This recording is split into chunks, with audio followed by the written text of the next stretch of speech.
The slap echoed through the crowded bar like a gunshot. Every head turned. Every conversation stopped.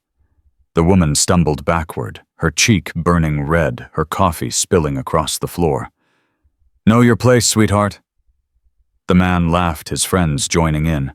She stood 5'2", weighed maybe 115 pounds, looked like someone's daughter, someone's sister, someone fragile. She wasn't. What happened next would be talked about for years. What happened next would destroy 6 men's careers. What happened next would prove that the most dangerous person in any room is the one nobody suspects. San Diego, California, 9:47 p.m. Friday night. Subscribe to our channel and follow this story to the end. Comment your city below. Let's see how far this story travels. The woman's name was Sarah Chen, 25 years old. Black hair pulled back in a simple ponytail. No makeup. Worn jeans and a faded navy hoodie that hung loose on her small frame. She looked like a graduate student, maybe a yoga instructor, possibly a barista between shifts. She was none of those things. Sarah had walked into Murphy's bar 15 minutes earlier, ordered a black coffee, and found a corner booth where she could watch the door. Old habit. The kind of habit that gets carved into your bones after 3 combat deployments and 2 years of the most brutal training the United States military has ever designed. She was a Navy SEAL, one of the first women to earn the Trident, one of the few who had survived Hell Week, who had pushed through the cold and the pain and the voices screaming that she didn't belong. She had done it all, had earned every inch of respect the hard way. But nobody in Murphy's bar knew that. To them, she was just a small Asian woman drinking coffee alone on a Friday night. An easy target. A nobody. The 6 men at the bar had been watching her since she walked in. Sarah noticed. She always noticed. Situational awareness wasn't something you turned off. It was something that became as natural as breathing. The leader of the group was a big man. Maybe 6'3", 220. Thick neck, shoulders like a linebacker. He wore a leather jacket with Marine Corps patches, though Sarah doubted he'd ever served a day in his life. Real Marines didn't advertise. Real warriors didn't need to. His name, she would learn later, was Marcus Webb. 34 years old, 3 assault charges, 2 restraining orders, 0 convictions because his father was a county judge. Marcus had been drinking since 5 o'clock. 8 beers, 4 shots. Enough liquid courage to make bad decisions seem like good ideas. He slid off his bar stool and walked toward Sarah's booth. His friends followed. 6 men total, all big, all drunk, all convinced they were invincible. Sarah watched them approach in her peripheral vision. Her hands stayed wrapped around her coffee cup. Relaxed. Calm. But her mind was already calculating angles, distances, threat assessments. 6 targets. Primary threat, the big one in front. Secondary threats, 2 on his left, 3 on his right. Escape routes, front door, 12 feet behind them.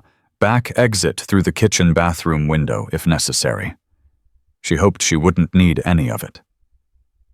Marcus stopped at her table, loomed over her, cast a shadow that swallowed the light. "Hey there, sweetheart." Sarah didn't look up. "Can I help you?" "Yeah, you can help me." Marcus grinned. His teeth were yellow. His breath smelled like stale beer and bad decisions. "You can help me understand why a pretty little thing like you is sitting here all alone." "I'm not alone. I'm with my coffee." The men laughed. Marcus didn't. "Funny girl." He slid into the booth across from her uninvited. His friends crowded around, blocking any easy exit. "I like funny girls. Makes things more interesting." Sarah finally looked up, met his eyes. Her expression was blank, unreadable. The face of someone who had seen things that would break most people. "I'm not interested in being interesting. I'm interested in finishing my coffee and leaving. See, that's the problem. Marcus leaned forward. I didn't say you could leave.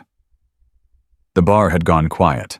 The bartender, an older man named Frank, who had owned Murphy's for 30 years, watched nervously from behind the counter.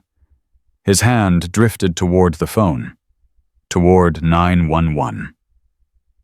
Sarah noticed, shook her head slightly. Not yet. Let me be clear, she said, her voice steady. I'm going to finish my coffee. Then I'm going to stand up.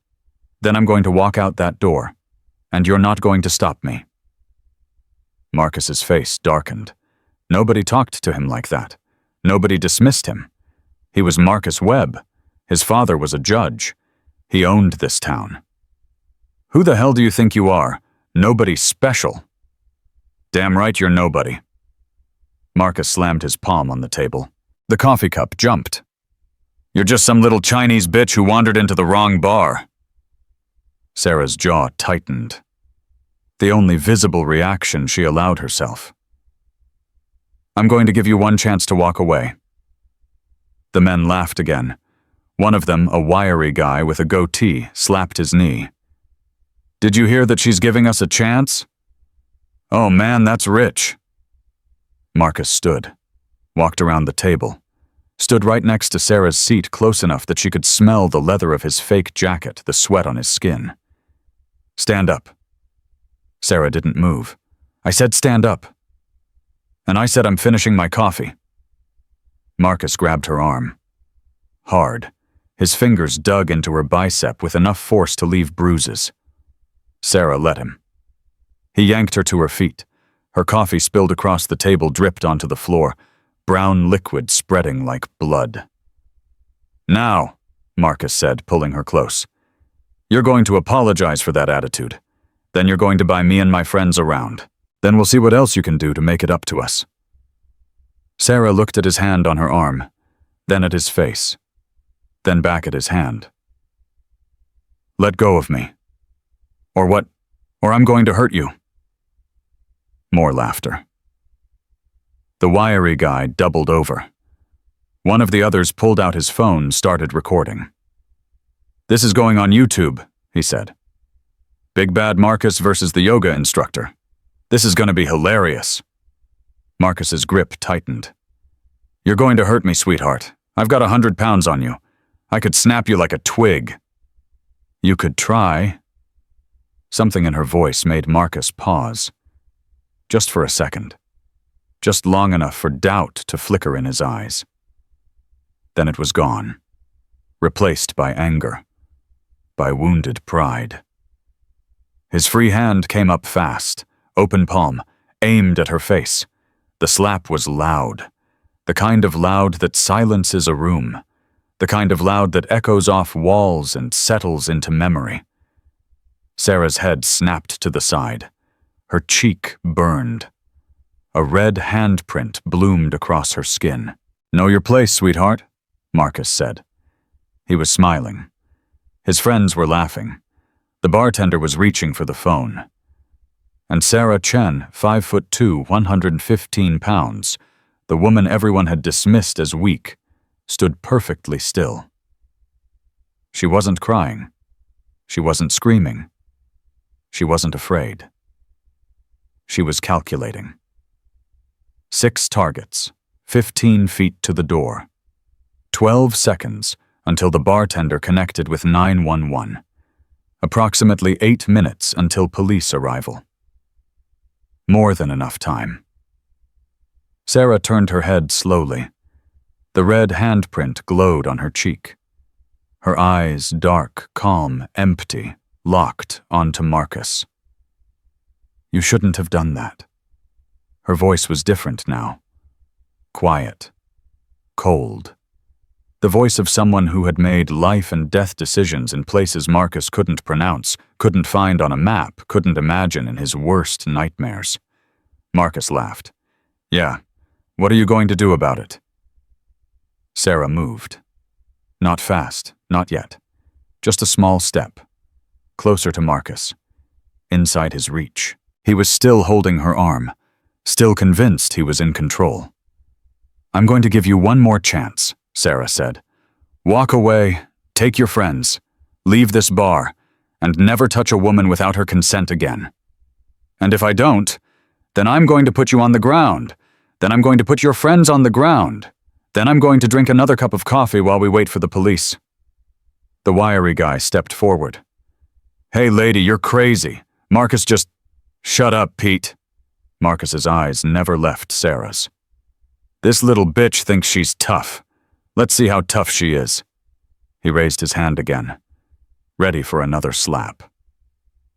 Sarah's father had taught her something when she was 12 years old. Before he died. Before the IED. Before she became an orphan with nothing but rage and determination. When violence becomes inevitable, he had said, be first, be fast, be final. Marcus's hand started its downward arc. Sarah's hand moved faster. She caught his wrist, twisted. Used his own momentum against him. Physics and leverage instead of strength. Marcus's elbow hyperextended. The pop was audible. His scream was louder. He went down. Hard. Face first into the sticky floor of Murphy's bar, his arm trapped at an angle that made the bartender wince and look away. 3 seconds had passed. The other 5 men stood frozen. Processing. Trying to understand what had just happened. Pete recovered first. Charged forward with a wild haymaker, the kind of punch that worked in bar fights that overwhelmed smaller opponents with sheer aggression. Sarah wasn't a smaller opponent.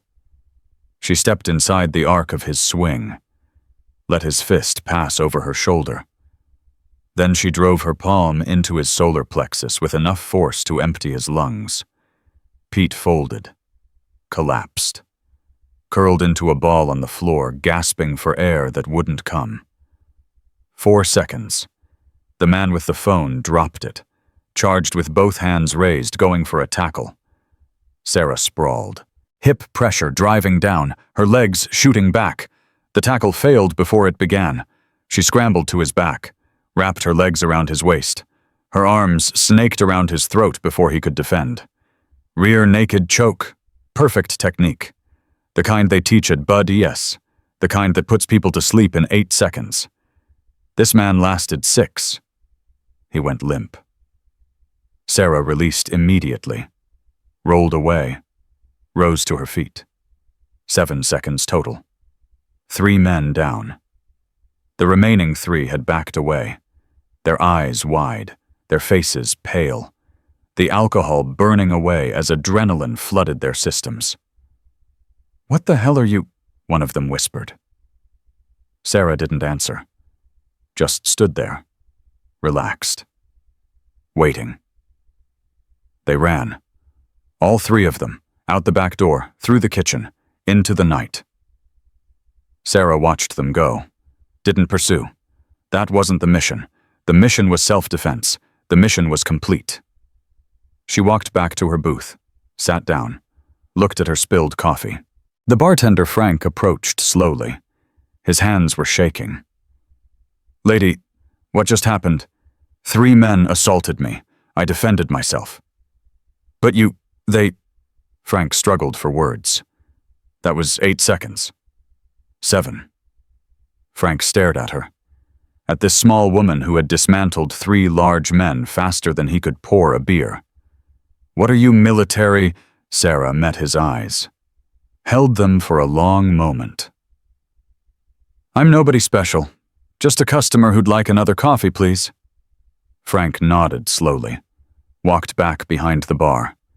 His hands were still shaking as he poured. On the floor, Marcus Webb groaned. His arm was definitely broken. Pete was still struggling to breathe. The 3rd man, the one Sarah had choked, was starting to wake up, confusion clouding his eyes. The front door opened. Sarah's head turned. Instinct. Assessment. A man walked in, Tall, weathered. Gray hair cropped short in a military cut. He wore jeans and a plain black t-shirt, but something about him screamed authority, experience, danger.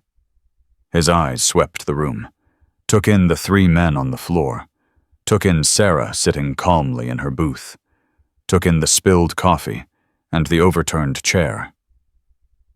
Then he smiled. "Petty Officer Chen, looks like you've been busy." Sarah didn't smile back. "Chief Holloway, what are you doing here?" Chief Master Sergeant David Holloway, 30 years of Special Operations experience legend at SEAL Team 5. The man who had helped train Sarah through Hell Week walked across the bar like he owned it, stepped over Marcus without looking down, slid into the booth across from Sarah. "Looking for you. Command's been trying to reach you for 6 hours. I turned off my phone. I'm on leave. Leave's been canceled." Sarah's jaw tightened. "I have 3 weeks. Had. Something came up." Holloway's expression shifted. Serious now. The joke's gone. "Yemen. 8 American aid workers. Kidnapped 12 hours ago." Sarah's heart rate increased. Barely perceptible. But Holloway noticed. He always noticed. "Who has them?" "Al-Qaeda affiliate. Intel puts them in a compound outside Sana'a. Execution video threatened within 72 hours. Team 5. Deploying in 8 hours. Captain Morrison specifically requested you for the CQB element." Sarah processed this. The mission, the timeline, the stakes. "Why me specifically?" Holloway leaned forward. His voice dropped. "Because 3 of the hostages are women. Because the compound is in a civilian area. Because this needs surgical precision, not a hammer." He paused. "Because Morrison remembers what you did in Syria." Syria. The mission that had made Sarah's career. The rescue that nobody thought was possible. "I'll need to see the intelligence package." "It's waiting on the aircraft." Sarah nodded. Stood. Looked down at the 3 men still groaning on the floor. "What about them?"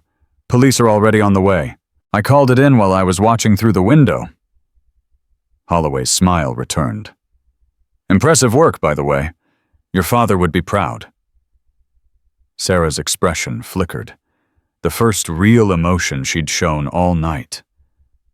"You knew my father. I trained with him. 3 deployments together. He was the best operator I ever served with." Holloway stood. "He talked about you constantly. Said you'd be better than him someday."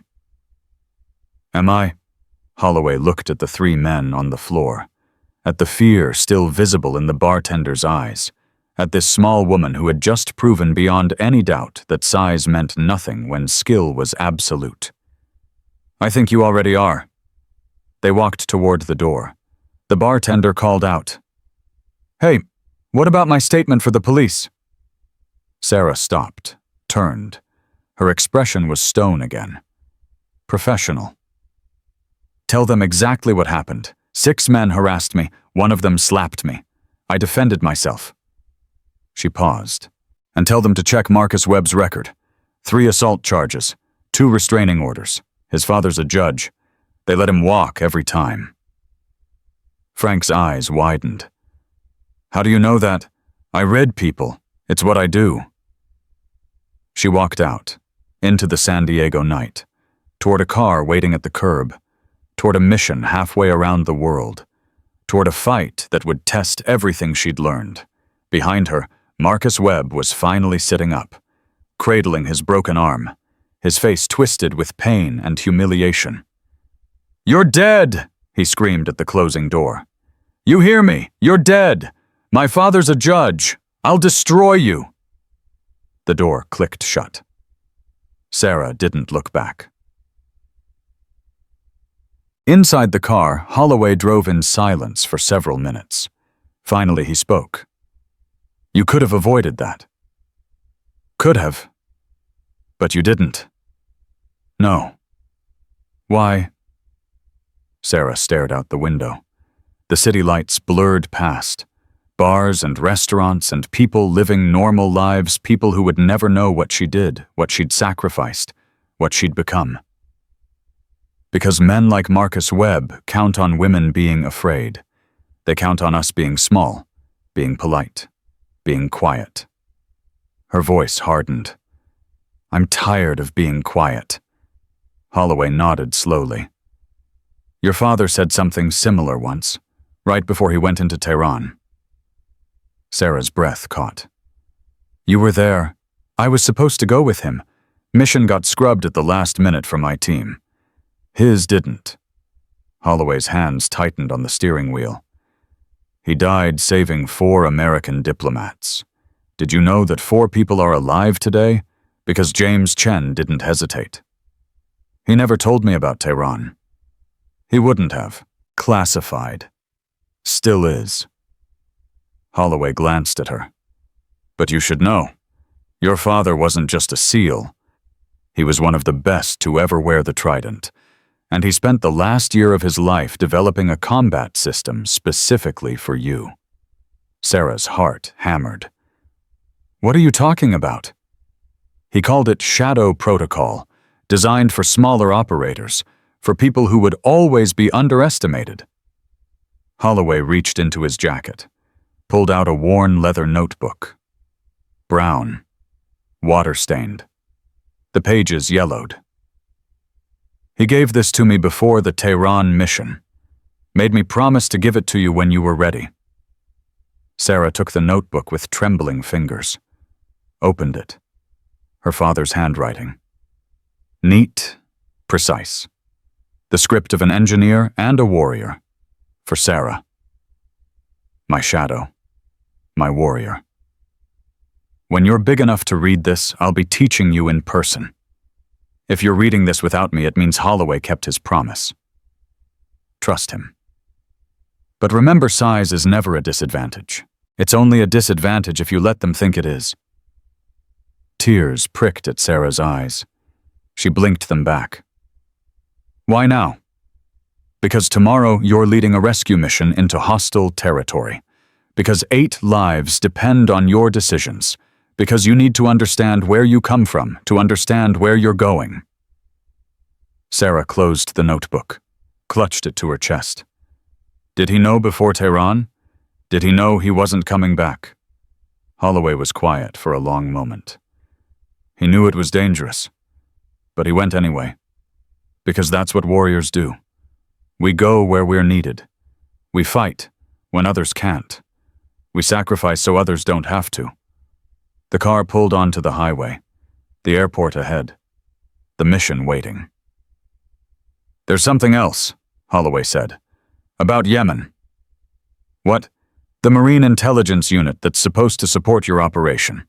Their team leader is a man named Major Derek Sullivan." Sarah's expression darkened. She knew that name. Everyone in Special Operations knew that name. The one who, yes, the one who spent his career blocking women from combat roles. The one who testified before Congress that females would get people killed. Holloway's jaw tightened. "And now he's supposed to work under your command." Sarah felt something cold settle in her stomach. Not fear, never fear, but the recognition of a new obstacle, a new fight. Does he know I'm leading the CQB element? He does now. And he's already filed a formal objection, called it a mistake, said they were sending a cheerleader to do a warrior's job. Sarah thought about Marcus Webb, about the slap, about the 8 seconds that followed. Then I'll just have to show him what this cheerleader can do. The car reached the airport entrance, military aircraft waiting on the tarmac, a mission waiting to begin. Sarah stepped out. The night air was cool, the stars bright above. Somewhere in Yemen, 8 Americans were waiting to be rescued. Somewhere on that aircraft, a man who hated everything she represented was waiting to judge her. And somewhere in the worn pages of her father's notebook, the secrets of Shadow Protocol were waiting to be learned. Sarah Chen straightened her shoulders, lifted her chin, walked toward the aircraft with the confidence of someone who had already faced hell and walked out the other side. Tomorrow, she would prove herself again. Tomorrow, she would save lives. Tomorrow, the man who thought she was too small, too weak, too female, would learn the same lesson Marcus Webb had learned in Murphy's bar. The most dangerous person in any room is the one nobody suspects. The aircraft was a C-17 Globemaster military gray engines, already humming. Sarah walked up the ramp with her father's notebook tucked inside her jacket, close to her heart. 12 operators were already seated inside. 10 men from SEAL Team 5, 2 Marine intelligence officers, and Major Derek Sullivan. He stood near the front of the cargo bay, arms crossed, jaw tight. 6'2", maybe 200 pounds, shoulders like a linebacker, the kind of man who had spent his entire career believing that strength meant everything. His eyes found Sarah the moment she stepped aboard. "You've got to be kidding me."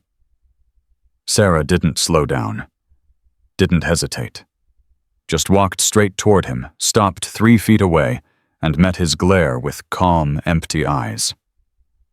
"Major Sullivan, I'm Lieutenant Sarah Chen. I'll be commanding the CQB element for this operation." Sullivan's laugh was sharp, mocking. "Lieutenant, they're sending a lieutenant to lead a hostage rescue, and a female lieutenant at that." The cargo bay went quiet, 12 operators watching, measuring, waiting to see how this would play out. "I'm aware of your objection," Sarah said. "It's been noted and overruled.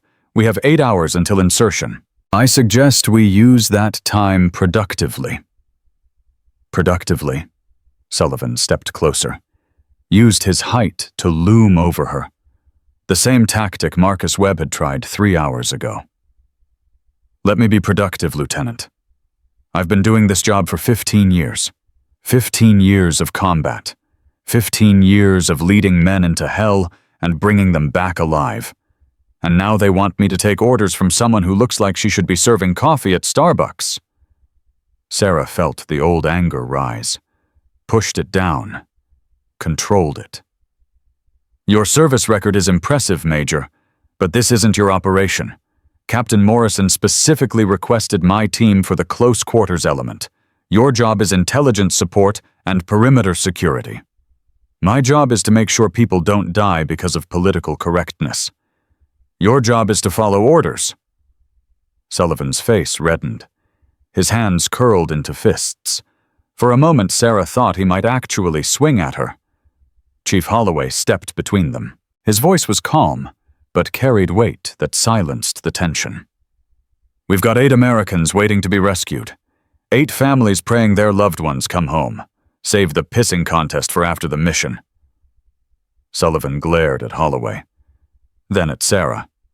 Then he turned and walked to the far end of the cargo bay, his 2 Marine officers following. The aircraft engines roared. The ramp closed. They were airborne. Sarah found a seat near her SEAL team. Petty Officer First Class Jackson, her second-in-command, leaned close. "That went well? It's going to get worse before it gets better. You want me to talk to the guys? Make sure everyone's on the same page." Sarah shook her head. "They already know what I can do. I don't need to prove myself to them." She glanced toward Sullivan's position. "But he's going to need a demonstration." "What kind of demonstration?" Sarah opened her father's notebook, turned to page 47. Shadow Protocol Section 3. Psychological Warfare. "The kind he won't forget." 4 hours into the flight, the briefing began. Sarah stood at the front of the cargo bay tactical display, behind her every operator's attention focused. Even Sullivan, despite his contempt, was listening. Lives depended on good intel. The compound is located 6 kilometers outside Sana'a. 3 buildings. Main structure houses the hostages on the 2nd floor. Guard rotation indicates 12 to 15 hostiles, but we should expect more. How confident is that intel? Sullivan's voice cut through. Challenging. 70%. Drone footage confirms the layout. Human intelligence confirms hostage location. But the guard numbers are estimated based on pattern analysis. Estimated. Sullivan made the word sound like a disease. So we could be walking into twice that number. Possible, which is why the assault plan accounts for up to 30 hostiles. Sullivan scoffed. And how exactly is a 5'2" lieutenant planning to handle 30 armed terrorists? Sarah didn't take the bait. The same way I've handled every mission for the past 3 years, with precision, speed, and a team that knows what they're doing. Your team? Sullivan gestured at the SEALs. Most of them have never worked with a female operator. How do you know they'll follow you when bullets start flying? Petty Officer Jackson stood up. 6'1", 210, covered in tattoos from deployments across 3 continents. His voice was steady, but carried an edge. With all due respect, Major, I've worked with Lieutenant Chen for 2 years. I've seen her clear rooms faster than any operator I've ever served with. I've watched her carry a wounded teammate half a mile under fire. And I've seen her put down 6 hostiles in 8 seconds when our primary breach failed in Damascus. He paused.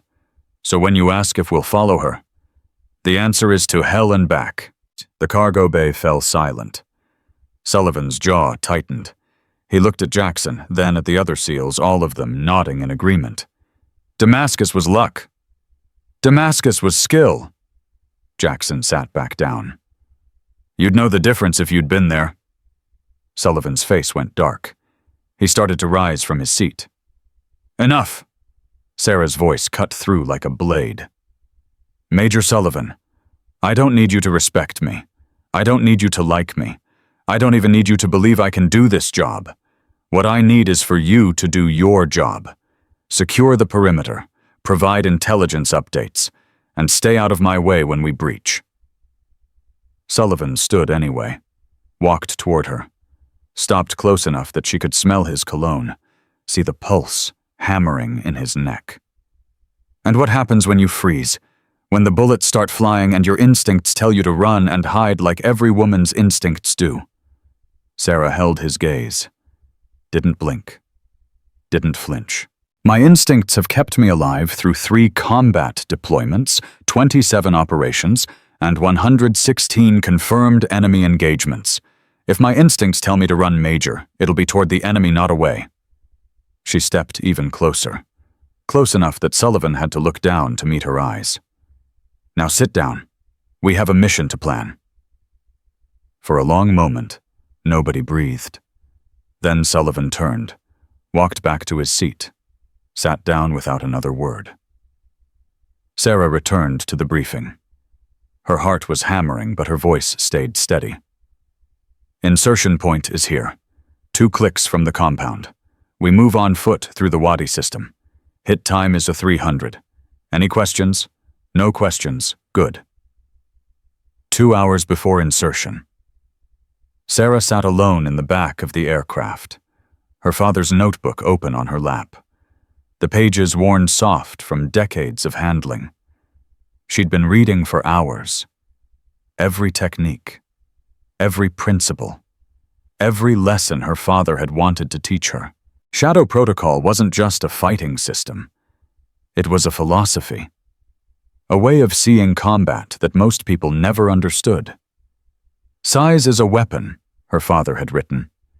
Your opponent will underestimate you. Let them. Their confidence is your opening. Their strength is their weakness. The bigger they are, the harder they commit. The harder they commit, the easier they fall. Sarah traced his handwriting with her finger. The neat, precise letters of a man who had loved her more than anything, who had died before he could teach her in person. Reading the old man's notes, Sarah looked up. Chief Holloway stood beside her, 2 cups of coffee in his hands. He really wrote all this for me. Started the day you were born, added to it every time he learned something new. Holloway sat down, handed her a cup. He used to say you were going to change everything, break every barrier, prove every doubter wrong. He had a lot of faith in someone who was 12 when he died. He had faith in who you'd become.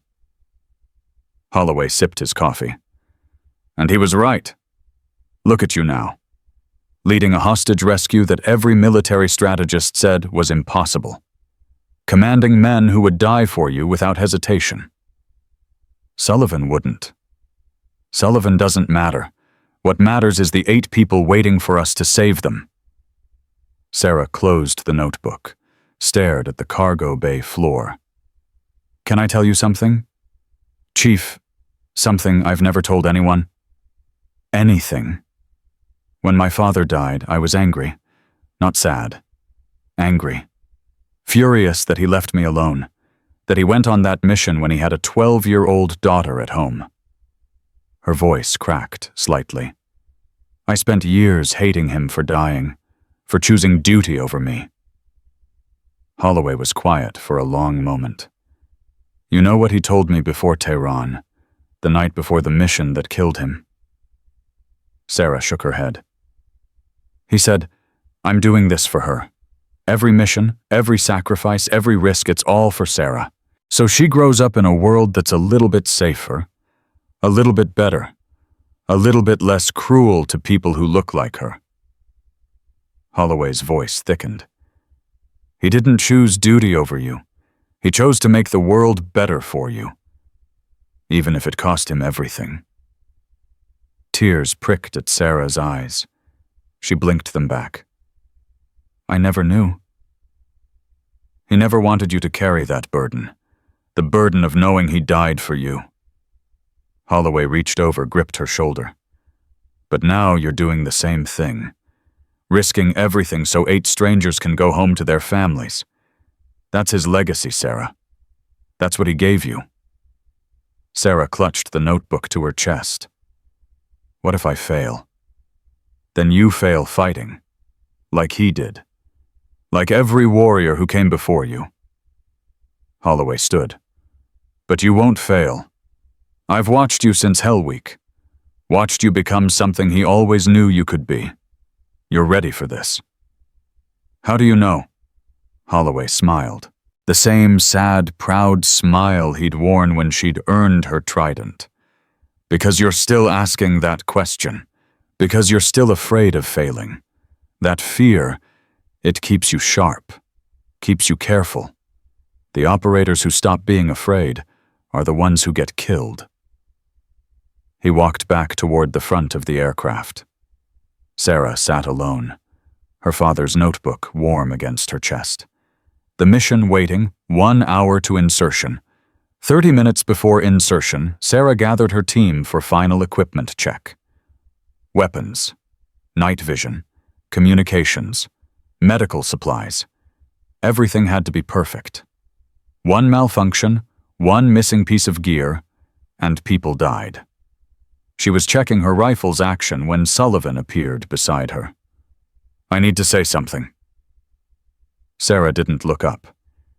If it's another objection, save it. It's not. Sullivan's voice was different now, quieter, less hostile.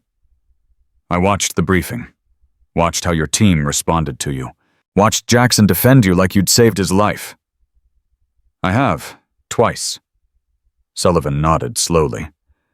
I've been doing this job for 15 years. I've seen a lot of operators. Good ones, bad ones, dead ones. He paused. I've never seen a team that loyal. Sarah finally looked up, met his eyes. So what are you saying? I'm saying maybe I was wrong. Maybe. I'm not convinced yet, but I'm willing to give you a chance to prove it. I don't need your permission to prove anything. No, you don't. Sullivan's jaw tightened. But you might need my help. My Marine Intelligence Unit has been operating in Yemen for 6 months. We know the terrain. We know the local militia patterns. We know things that aren't in any briefing. Sarah considered this. The tactical advantage versus the personal tension. The mission came first. Always. What do you know that I don't? Sullivan leaned closer. His voice dropped. The compound isn't just a hostage site. It's a command post. Al-Qaeda leadership has been using it for regional operations, which means the security will be heavier than your intel suggests. Way heavier. Sarah's stomach tightened. How heavy? 30 hostiles minimum, maybe 40, plus possible reinforcements from a militia camp 2 clicks east. Why isn't this in the intelligence package? Because it came from a source we haven't verified yet. Command didn't want to change the mission parameters based on unconfirmed intel. Sullivan's expression was grim. But I've worked with this source for 4 months. He's never been wrong. Sarah processed this. 40 hostiles. Possible reinforcements. The mission parameters suddenly looked a lot more dangerous. Why are you telling me this now?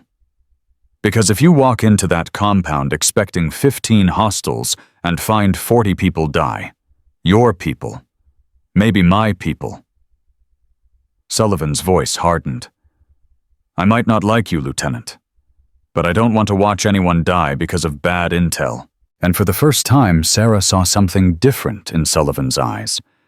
Not respect exactly, but something close. Professional acknowledgement. The recognition of one warrior for another. What do you recommend? Adjust your breach plan. Expect heavier resistance, and let my team provide more than just perimeter security. We can create a diversion. Draw some of the hostiles away from the main building before you breach.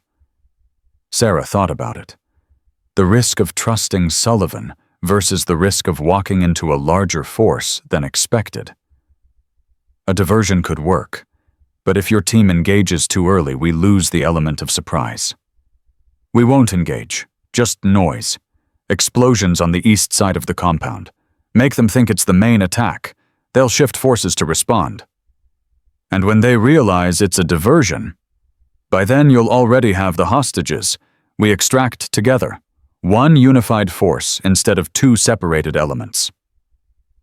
It was a good plan. Better than what Sarah had originally designed, and Sullivan knew it. You've been thinking about this for a while. Since I saw the real intel, I was going to let you fail, let you walk into that compound undermanned and prove that women shouldn't lead combat operations. Sullivan's face tightened with something that looked like shame. But then I watched Jackson, watched your team, watched you handle my hostility without flinching. And I realized something. If you fail tonight, those hostages die. 8 innocent people who have nothing to do with my opinions about women in combat. He paused. I'm not willing to let them die just to prove a point.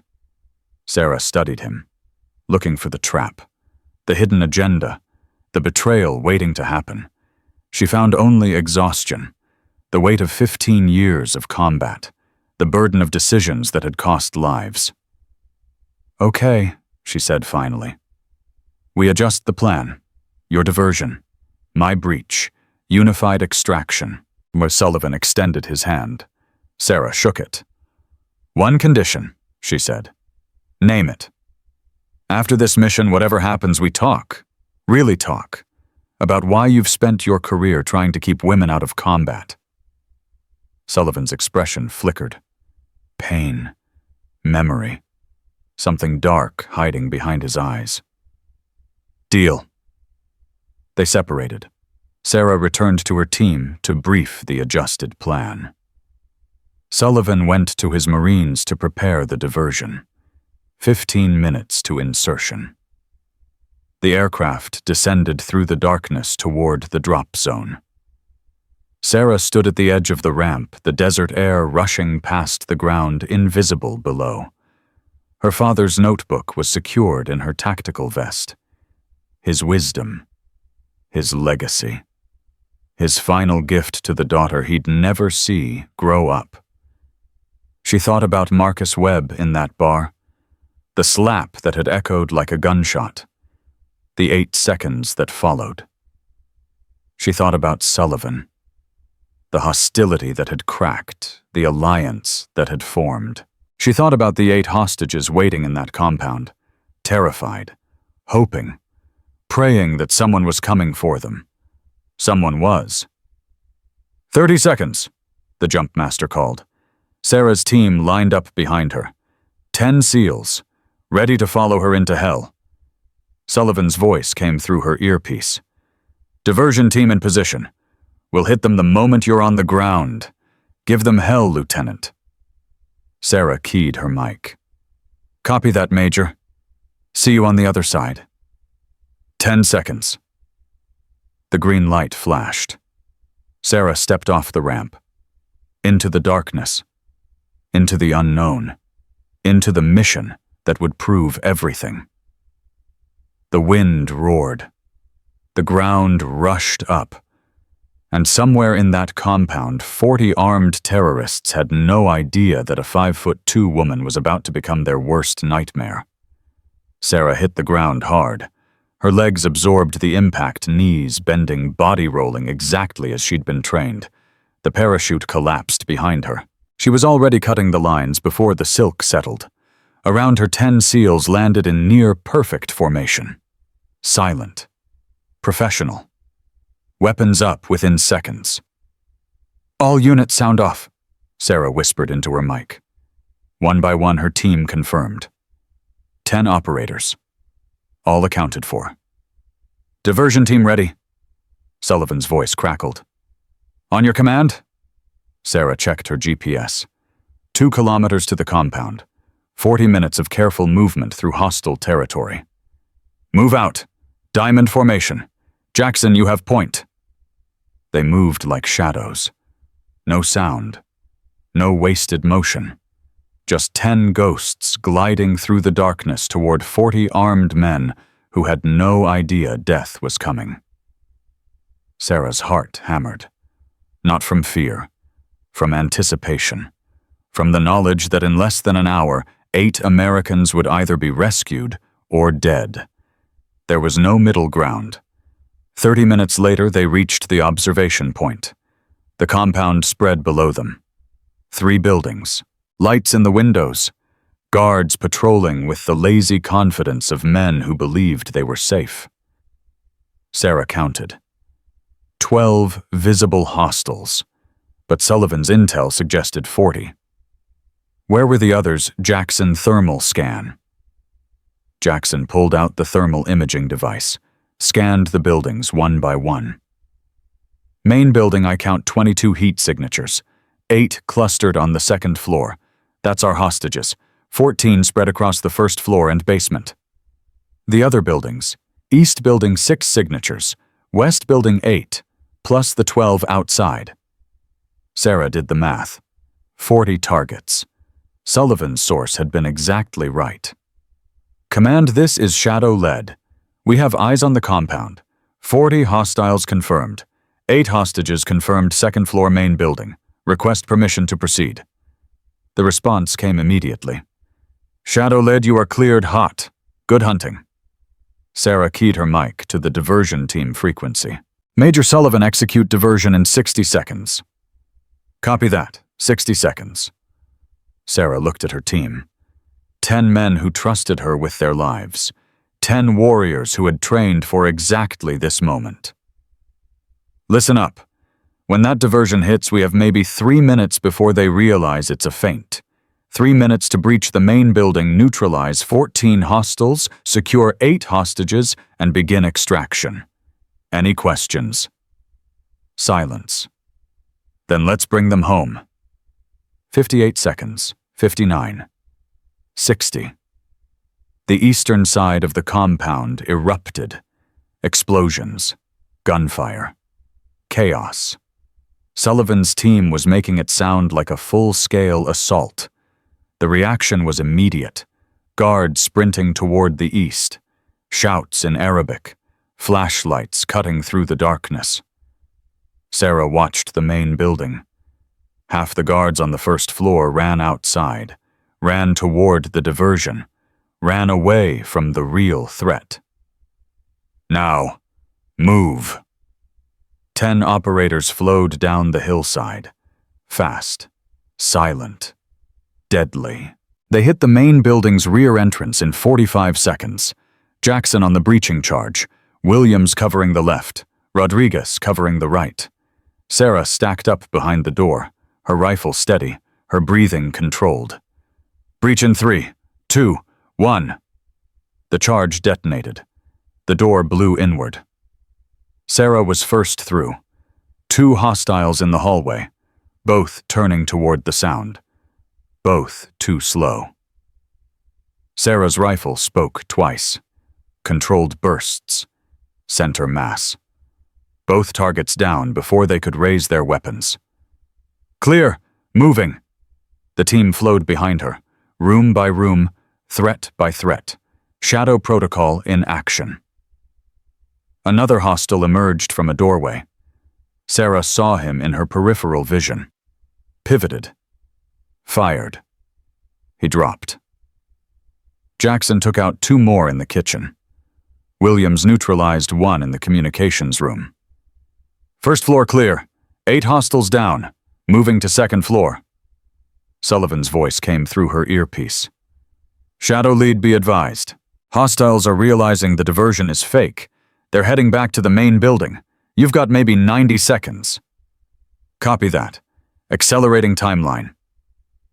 Sarah reached the stairwell, the most dangerous part of any assault, the fatal funnel where defenders had every advantage.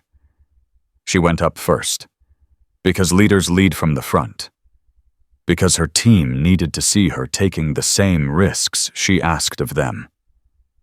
A hostile appeared at the top of the stairs, AK-47 rising.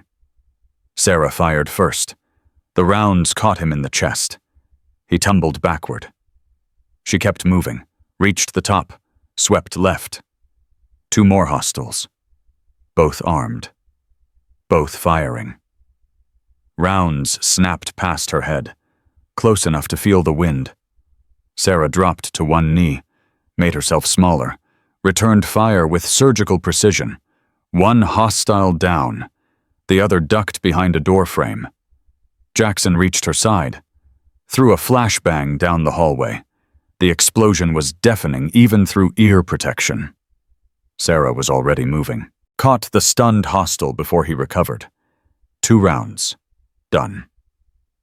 Hallway clear. Hostage room should be next door on the right. Shadow led 30 seconds until hostiles reached the building. Sullivan's voice was strained. We're engaging to slow them down, but there's too many. Hold them as long as you can. We're almost there. Sarah reached the door. Locked. Reinforced. The hostages on the other side. Jackson, breach it. Shaped charge ready. The explosion took the door off its hinges. Sarah went through first. 6 hostiles inside. All turning. All armed. All between her and the 8 terrified Americans huddled in the corner. Time slowed. Sarah's father had written about this. The moment when training takes over, when conscious thought becomes too slow, when the body moves on pure instinct carved through thousands of hours of practice. She engaged the first hostile before he finished turning. 2 rounds. Down. Second hostile raising his weapon. Sarah sidestepped. Fired. Down. Third hostile. Closer. Tried to grab her rifle. Sarah let him. Used his momentum. Swept his legs. Put 2 rounds into his chest from the ground. 4th hostile. Jackson took him. 5th hostile. Williams. 6th hostile. Rodriguez. 8 seconds. 6 threats eliminated. 8 hostages screaming in the corner. Hostages secure. Jackson, get them ready to move. Sarah covered the door while her team cut zip ties and helped the hostages to their feet. 4 women, 4 men, aid workers who had come to Yemen to help people. Now they were seconds away from freedom or death. Shadow led, we can't hold them, 20+ hostiles heading your way. Sullivan's voice was drowned out by gunfire, heavy gunfire. The diversion had become a real fight. All units prepare for fighting withdrawal. Hostages in the center, operators on the perimeter. We move fast, we move together, we stop for nothing. They reached the stairs as the first hostiles entered the building below. Gunfire erupted, rounds punching through walls, dust and debris filling the air. Jackson suppressing fire, Williams take point with the hostages, everyone else follow my lead. Sarah moved to the stairwell, leaned around the corner. 4 hostiles at the bottom, more behind them. She fired, dropped the first 2. Jackson got the 3rd. The 4th scrambled for cover. Move now. The hostages half ran, half stumbled down the stairs, terrified, shaking, but moving. That was all that mattered. Sarah provided cover fire, short controlled bursts, making every round count. Her magazine ran dry. She dropped it, slammed a fresh one home, kept firing. They reached the ground floor, bodies everywhere, blood on the walls. The price of freedom paid in violence. Back, exit, go. They burst into the night. The compound was chaos. Muzzle flashes everywhere. Explosions in the distance. Sullivan's team fighting for their lives. Sarah keyed her mic. Sullivan, we have the hostages, heading to extraction point. What's your status? Static. Sullivan, respond. More static. Then barely audible through the interference. Pinned down. East building. Need support. Sarah's blood went cold. Sullivan's team was trapped. If she headed for extraction, they might die. If she went back for them, the hostages might die. An impossible choice. Except it wasn't. Not for her. Not for anyone who wore the trident. Jackson, take the hostages to extraction point. Call for the helicopters. Get them out. What about you? I'm going back for Sullivan. That's suicide. There's at least 20 hostiles between here and the East building. Then I better move fast. Jackson grabbed her arm. Sarah. Lieutenant, you can't. I can. I will. That's an order. She met his eyes. Get the hostages home. That's the mission. I'll handle the rest. Jackson held her gaze for a long moment. Then he nodded. Give 'em hell, boss. Sarah turned and ran. Toward the gunfire. Toward the chaos. Toward 20 armed men who had no idea she was coming. Her father's voice echoed in her memory, the last thing he'd written in the notebook before Tehran.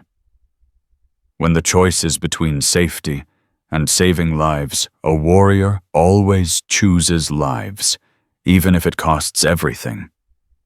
She was about to find out what everything meant. The East building was 100 yards away. 100 yards of open ground, muzzle flashes, and death. Sarah ran. Rounds snapped past her, kicked up dirt at her feet. She didn't slow down, didn't deviate. Just ran with the focus of someone who had accepted that the next second might be her last. 50 yards. A hostile stepped into her path. Sarah shot him without breaking stride. He fell. She kept running. 30 yards. 2 more hostiles. Behind cover, firing at Sullivan's position. They didn't see her coming until it was too late. Sarah flanked them. 2 shots. 2 down. She was already moving before their bodies hit the ground. 10 yards. She dove behind a concrete barrier just as a burst of automatic fire tore through the space she'd occupied. Close. Too close. Sullivan, it's Chen. Where are you? Inside first floor, 2 wounded. We can't move, Sarah assessed. The building's entrance was 20 feet away, multiple hostiles between her and the door, no clear path. She needed a distraction. She pulled a grenade from her vest, cooked it for 2 seconds, threw it toward the largest group of hostiles. The explosion scattered them, created confusion, created an opening. Sarah moved. She was through the door before anyone could react. Inside the building, inside the chaos. 3 hostiles in the first room, all disoriented from the grenade. Sarah engaged with brutal efficiency. 3 targets. 3 seconds. Done. Sullivan, back room, hurry. And she found them in a storage area. Sullivan against the wall, blood seeping from a wound in his shoulder. 2 of his Marines on the floor. 1 clearly dead. The other barely breathing. What the hell are you doing here? Sullivan's voice was weak but angry. You should be with the hostages. Hostages are heading for extraction. Jackson has them. Sarah knelt beside the wounded Marine, applied pressure to the wound in his stomach. Can you move? I can move. Then we need to go. Now. What about Sergeant Hayes? Sarah looked at the dead Marine. Young. Maybe 25. Someone's son. Someone's brother. Someone who would never go home. We can't carry him. I'm sorry. Sullivan's face twisted. Pain and grief and guilt all at once. We don't leave anyone behind. We leave the dead to save the living. That's the rule. You know it as well as I do. Sarah grabbed his good arm. He's gone. Your other Marine isn't. Make the choice. Sullivan looked at the young man who had died following his orders, then at the one who was still breathing. Okay, let's move. Sarah helped Sullivan to his feet. The wounded Marine Corporal Davis was in bad shape. Gut wound. Blood loss. He'd be dead in 20 minutes without medical care. Davis, can you walk? I'll crawl if I have to, ma'am. Good man. Stay between us. We're getting out of here. They moved toward the door. Sarah on point. Davis in the middle. Sullivan bringing up the rear despite his wound. Chen. What? Why did you come back? You had the hostages. The mission was complete. Sarah paused at the door. Listened. Multiple hostiles outside. Closing in. Because the mission is never just about the objective. It's about the people. She looked back at him. You would have done the same thing? No, I wouldn't have. Sullivan's voice was hollow. I would have left you. If our positions were reversed, I would have prioritized the hostages and let you die. I know. Then why? Because that's not who I am. Sarah turned back to the door. That's not who my father taught me to be. We can discuss philosophy later. Right now, we need to move. She burst through the door. 2 hostiles immediately visible.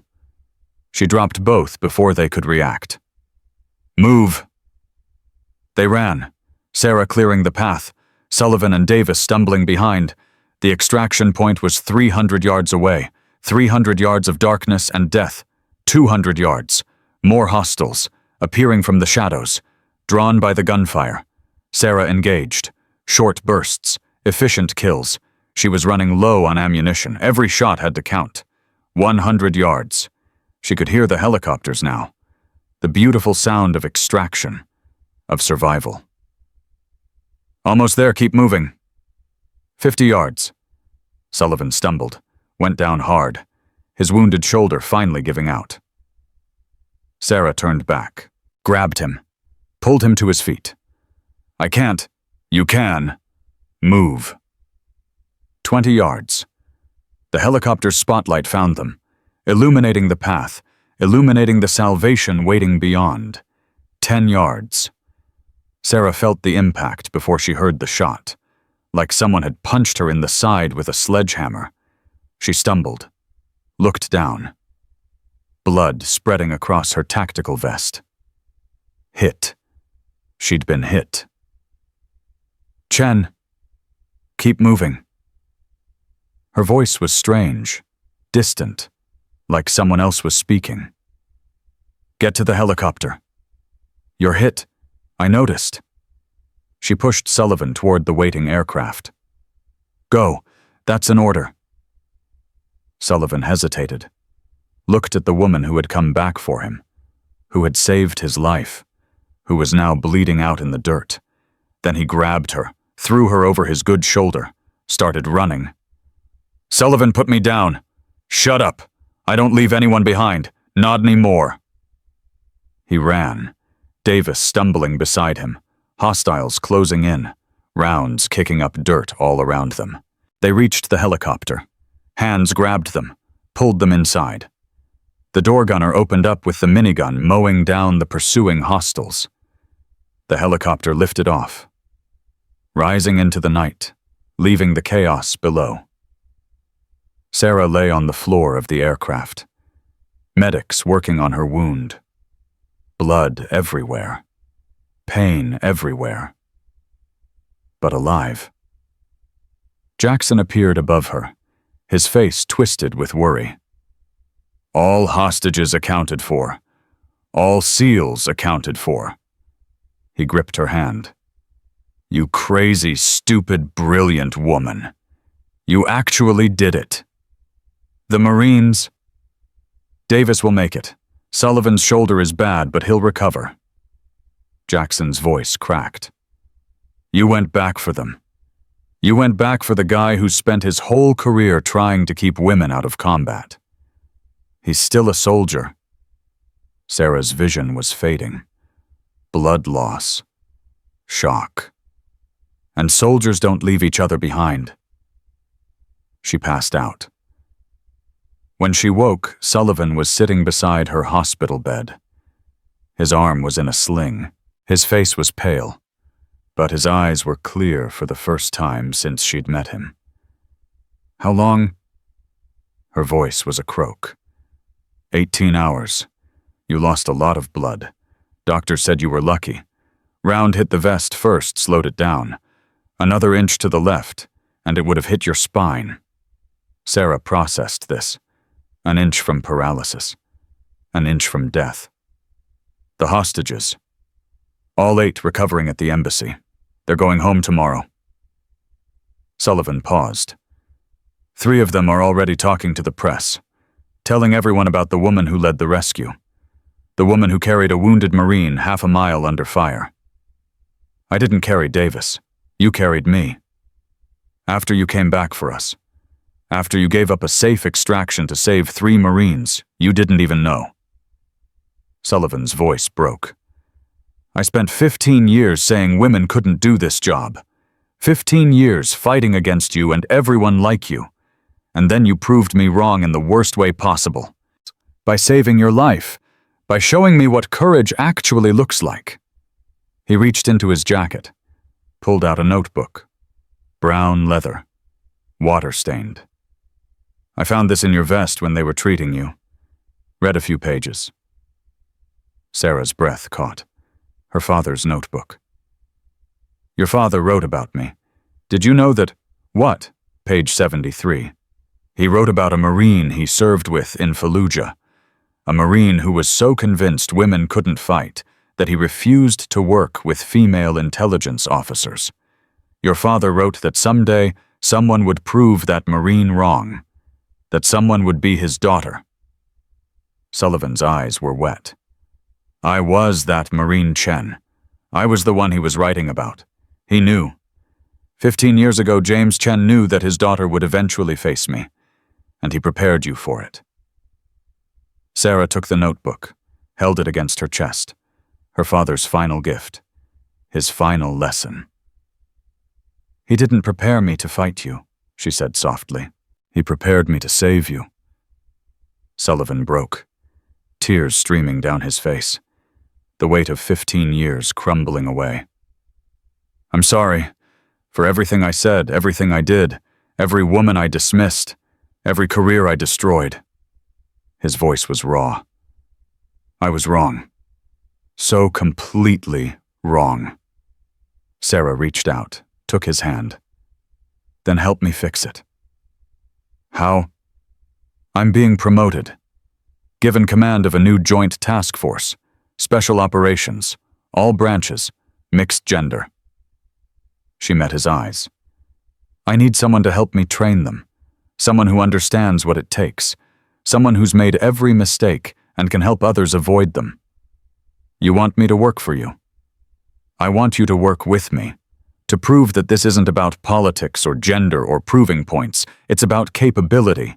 It's about putting the best people in the right positions regardless of what they look like. Sullivan stared at her. The woman he'd dismissed. The woman who'd saved his life. The woman who was offering him redemption. I don't deserve this. No, you don't. Sarah's grip tightened on his hand. But you're getting it anyway. Because that's what warriors do. We don't just fight enemies. We build allies. We change minds. We prove that the world can be better. Sullivan wiped his eyes with his good hand. Okay, I'm in. Good. Training starts in 6 weeks. Be ready. She released his hand, closed her eyes, the exhaustion finally catching up. Chen. What? Your father would be proud. Sarah smiled, her father's notebook warm against her chest. I know. 6 weeks passed like a fever dream. Surgery, recovery, physical therapy that felt like Hell Week all over again. Sarah pushed through it the same way she pushed through everything. One day at a time, one step at a time, one breath at a time. The bullet had done damage, torn through muscle, nicked a rib, left a scar that would never fully fade. The doctors said she might never return to full operational capacity. Sarah told them to watch. On the 42nd day, she ran 5 miles. On the 45th, she was back in the gym. On the 49th, she beat her previous pull-up record by 3. Sullivan visited every week. Brought coffee. Brought updates. Brought something she hadn't expected. Respect. The task force is almost assembled, he said on his 7th visit. 32 operators. SEALs, Marines, Rangers, Air Force, PJs. Best of the best from every branch. How many women? 6. 4 combat roles, 2 support. Sullivan paused. I recruited 3 of them personally. Sarah looked at him. Really looked. The man sitting across from her was not the same man who had called her a cheerleader on that aircraft. Why, because you were right. Capability is the only standard that matters. He set down his coffee. I've spent the last 6 weeks reviewing every case I fought against, every woman I blocked from combat roles, every career I destroyed because I couldn't see past my own prejudice. And I was wrong about most of them. Not all. Some genuinely weren't qualified. But most, his voice cracked. Most were exactly what we needed. And I pushed them out because I couldn't accept that my sister might have succeeded if I'd believed in her. Sarah reached across the table, took his hand. Your sister. Tell me about her. Sullivan was quiet for a long moment. Michelle. She was 3 years younger than me, tough as nails, smarter than anyone in our family. She wanted to be a Marine since she was 12 years old. What happened? I happened. Sullivan's face contorted with old pain. I told her she was too small, too weak, that the Marines would chew her up and spit her out, that she'd get herself or someone else killed. You were trying to protect her. I was trying to control her. There's a difference. He pulled his hand back. She gave up the dream. went to nursing school instead. She was driving to her first shift at the hospital when a drunk driver ran a red light. Sarah felt the weight of his words settle over her. How old was she? 23. Same age you were when you made it through buds. Sullivan's eyes were wet. The same age she would have been graduating from officer candidate school if I hadn't convinced her she couldn't do it. Derek, you didn't kill your sister. No, but I killed her dream, and I've spent 15 years killing the dreams of women just like her, women who could have been great, women who could have saved lives, women who could have done exactly what you did in Yemen. Sarah understood now. The hostility, the contempt, the desperate need to prove that women couldn't succeed in combat. It had never been about capability. It had been about guilt, about justifying the decision that had broken his sister's spirit. Michelle would be proud of you. No, she wouldn't. Sullivan stood, walked to the window. But maybe someday she will be, if I spend the rest of my career fixing what I broke. Then let's get started. The task force assembled at a training facility in Nevada. 32 operators from 4 branches. The best of the best forced to work together, to trust each other, to become something greater than any single unit. Sarah stood before them on the first day. Still healing, still scarred, still the smallest person in the room. My name is Lieutenant Commander Sarah Chen. Some of you know my reputation. Some of you have heard the stories. Some of you think I got lucky in Yemen. She let the silence settle. I don't care what you think. What I care about is what you can do. Over the next 12 weeks, you're going to be pushed harder than you've ever been pushed. You're going to fail. You're going to want to quit. You're going to hate me. A few chuckles from the operators. But when you come out the other side, you'll be the most effective Joint Special Operations Unit in American history. You'll be able to do things that no single branch can do alone. You'll save lives that would otherwise be lost. She pointed at Sullivan, standing at the back of the room. Major Sullivan will be my second in command. Some of you know his reputation, too. Some of you know what he used to believe about women in combat. Sullivan stepped forward. Every eye in the room tracked him. I was wrong.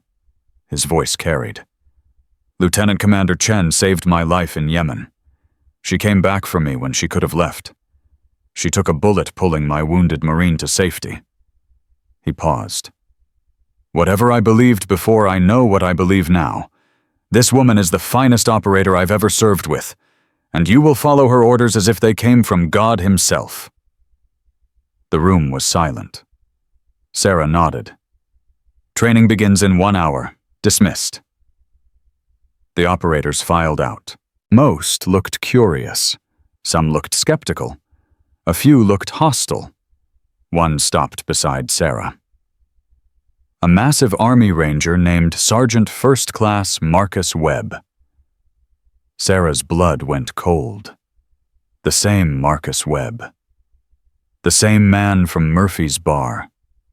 The same man whose arm she'd broken 6 weeks ago. Hello, sweetheart, he said quietly. Surprise. Sarah didn't flinch, didn't react, just met his eyes with the same calm she'd shown in that bar. Sergeant Webb, I didn't expect to see you here. I bet you didn't. His smile was predatory. Turns out my father's connections work both ways. He couldn't keep me out of prison for the assault charges, but he could get me assigned to this task force. Why would you want that? Because you ruined my life. 3 assault charges finally stuck. 6 months in military prison. Dishonorable discharge pending. His voice dropped. I've got nothing left to lose. And I'm going to make sure you lose everything, too. Sullivan appeared at Sarah's shoulder. Problem here. No problem, Major. Webb's smile widened. Just getting reacquainted with an old friend. He walked away. Sarah watched him go. You know him? Sullivan asked. He's the one who slapped me in that bar, the night before Yemen. Sullivan's face hardened. I'll have him removed. No. Sarah, he just threatened you. I know. She turned to face Sullivan. But if I have him removed, it proves his point. It proves that I can't handle threats, that I need protection, that I'm not strong enough. This isn't about strength. This is about safety. It's always about strength. Sarah's voice was iron. He wants me to be afraid. He wants me to react. He wants me to give him power over me. She shook her head. I won't. He's going to train with everyone else. He's going to follow my orders. And when he finally makes his move, I'll be ready. And if he makes that move when you're not expecting it, then I'll handle it the same way I handled him in that bar, when Sarah's eyes were cold. The same way I handle every threat. Fast. Final. Without hesitation. Sullivan studied her face. The calm. The certainty. The absolute lack of fear. Your father trained you well. He trained me to survive. The first week of training pushed everyone to their limits. 12-hour days, combat exercises, intelligence briefings, physical conditioning that made buds look like summer camp. Sarah led from the front, ran every mile with her operators, completed every exercise, showed them that she wasn't asking anything she wasn't willing to do herself.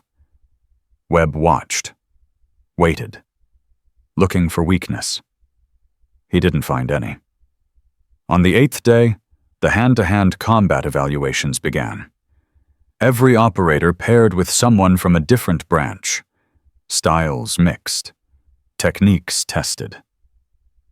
Webb volunteered to spar with Sarah. Come on, Lieutenant Commander. Show us what you've got. The gym went quiet. Everyone knew the history.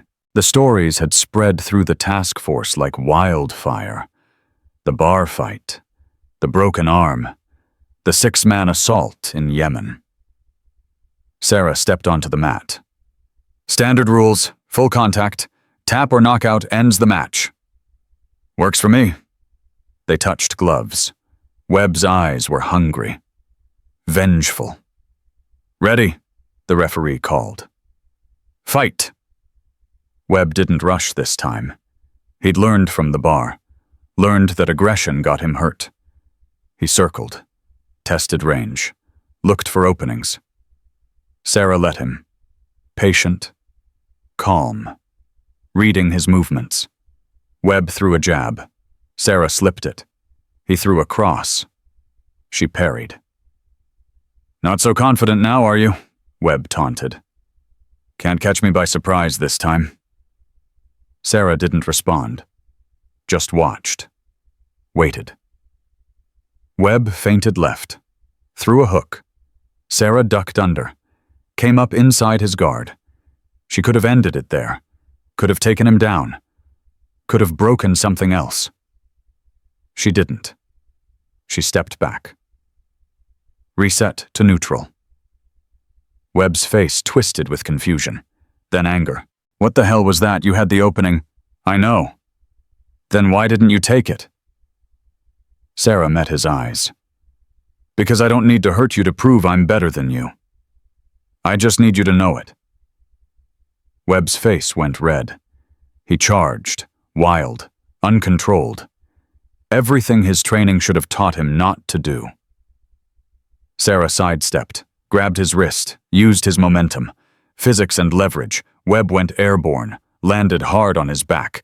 The air exploded from his lungs. Sarah was on him instantly. Side control. Then mount. Then her forearm across his throat. Not pressing. Not choking. Just there. Yield. Webb struggled. Tried to buck her off. Failed. Yield. His face was purple. Not from the choke. From humiliation. Yield, damn it. Webb tapped. Once. Twice. 3 times. Sarah released. stood, offered her hand. He slapped it away, scrambled to his feet, stormed out of the gym. The other operators stared, some impressed, some shocked, all of them understanding something they hadn't before. Sarah Chen wasn't just skilled, she was controlled. She could have destroyed Webb, could have hurt him badly. She chose not to. That was power. Sullivan approached after the crowd dispersed. He's not going to stop. I know. He's going to escalate. Try something when you're not expecting it. I know that too. Then let me help. Sarah looked at him. The man who had been her enemy. The man who was becoming her ally. How? I'll watch him. Learn his patterns. Figure out when and how he's going to make his move. Sullivan's eyes were hard. And when he does, I'll be there. You don't owe me anything, Derek. I owe you everything. He gripped her shoulder. You saved my life. You gave me a chance to fix my mistakes. The least I can do is make sure you stay alive to see the results. Sarah considered this. The vulnerability of accepting help. The strength of trusting someone who had once been her enemy. Okay, watch him. But don't engage unless absolutely necessary. Understood. And Derek, yeah, thank you. 2 weeks later, the task force ran their first full-scale training exercise, a simulated hostage rescue in a mock urban environment. 2 teams competing to see who could complete the objective faster. Sarah led Team Alpha. A female Air Force PJ named Lieutenant Maria Santos led Team Bravo.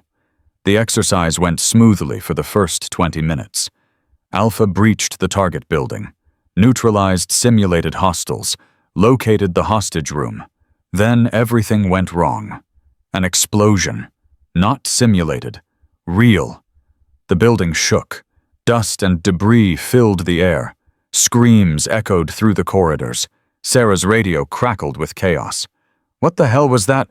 Was that part of the exercise? I've got wounded, I've got wounded. Sarah's training took over. All units report status. Now. One by one her team checked in. Minor injuries. Confusion. But alive. Then Santos's voice. Strained. Afraid. Alpha Lead, this is Bravo Lead. We've got a problem. Someone planted real explosives in the training building. 2 of my operators are down. Sergeant Webb is missing. Sarah's blood turned to ice. What do you mean missing? He was with my team for the infiltration phase. After the explosion, he was gone. His tracker shows him heading toward the armory. The armory, where live weapons were stored. All units lock down the facility. Nobody in or out. Sullivan, I need you at the armory, now. Already moving. Sarah sprinted toward the armory, her wound screaming, her lungs burning. But she didn't slow down. Webb had finally made his move, and it was bigger than she'd expected. She reached the armory as Sullivan arrived from the opposite direction. The door was open. The lock destroyed. He took an M4 and 3 magazines, Sullivan reported. Plus a pistol. He's armed for a fight. Where would he go? Somewhere defensible. Somewhere he can make a statement. Sarah's mind raced. Webb wanted revenge, wanted to hurt her. But he also wanted an audience, wanted the world to see her fail. The command center. What? The command center has the facility's communication array. He can broadcast to the entire base, maybe beyond. Sarah started moving again. He's not just trying to kill me. He's trying to destroy everything I've built. They ran. Side by side. Former enemies. Current allies. The command center was 100 yards away. Sarah could see movement inside. Shadows behind the windows. How do you want to play this? Sullivan asked. I go in. You cover the exits. If he tries to run, stop him. You're going in alone against an armed man who wants you dead. It's the only way. Sarah checked her sidearm. If I go in with a team, he'll start shooting. People will die. If I go alone, I'm the only target. That's insane. That's the job. She met his eyes. Watch the exits. Don't let him escape. Sarah. That's an order, Major. Sullivan's jaw tightened, but he nodded. Sarah approached the command center, slow, deliberate, making sure Webb could see her coming. The door was open. She stepped through. Webb stood at the communications console, M4 raised, pointed directly at her chest.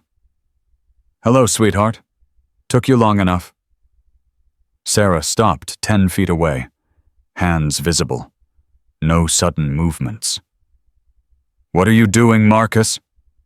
What I should have done in that bar. What I should have done every day since you ruined my life. His voice was manic, unstable.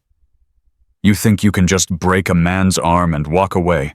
You think there are no consequences. I think you assaulted me. I defended myself. You humiliated me in front of everyone. Then you got me thrown in prison, destroyed my career. My family won't even talk to me. You did that yourself. No. Webb's finger tightened on the trigger. You did it, and now you're going to pay. Sarah kept her voice calm, steady, the voice her father had taught her to use in exactly this kind of situation. What's your plan, Marcus kill me? Then what every operator on this base will hunt you down. You'll be dead within the hour. Maybe, but you'll be dead first, he laughed. The sound was broken, empty. And everyone will know, everyone will see. The great Sarah Chen killed by the man she thought she'd destroyed. That's my legacy now. That's all I have left. It doesn't have to be. Shut up. You're a Ranger, Marcus. You served your country. You had a career, a future. You can still have that. Not anymore. Not after what you did. After what you did. Sarah's voice hardened. You slapped me. You threatened me. You and your friends surrounded a woman drinking coffee alone and tried to terrorize her. That was your choice. Everything that happened after was the consequence of your choice. Webb's hands trembled. The rifle shook. You don't understand. I understand perfectly. You've spent your whole life believing you could hurt people without consequences, believing your father's money and connections would always protect you. And then you met someone who didn't care about any of that. Someone who treated you exactly the way you deserved to be treated. I deserved better. No, you didn't. Sarah took a step forward. But you can be better. You can put down that weapon. You can face the consequences of your actions like a man. You can rebuild something worth having. It's too late. It's never too late. Another step. I know something about second chances, Marcus. About people who've done terrible things finding a way to make it right. About redemption. Webb's eyes flickered, uncertainty cutting through the rage. You're lying. I'm not. Major Sullivan spent 15 years destroying women's careers because of his own guilt and fear. Now he's working to fix it. Now he's becoming someone his sister would be proud of. Sullivan is a fool. Sullivan is brave. It takes courage to admit you were wrong. It takes strength to change. Sarah was 5 feet away now, close enough to see the sweat on Webb's forehead, the tears in his eyes. You have that courage, Marcus. I saw it when you served. I saw it in your record.